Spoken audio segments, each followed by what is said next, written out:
মাটি এমন পবিত্র মাটি আমার নবীর রওজায়।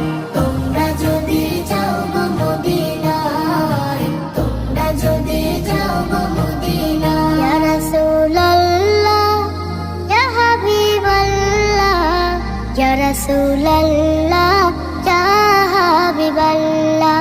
মদিনা শরীফের মাঝে বেহেশতের বাগান আছে, সেই বাগানে শুয়ে আছেন, সেই বাগানে শুয়ে আছেন প্যারা নবী মুস্তাফা।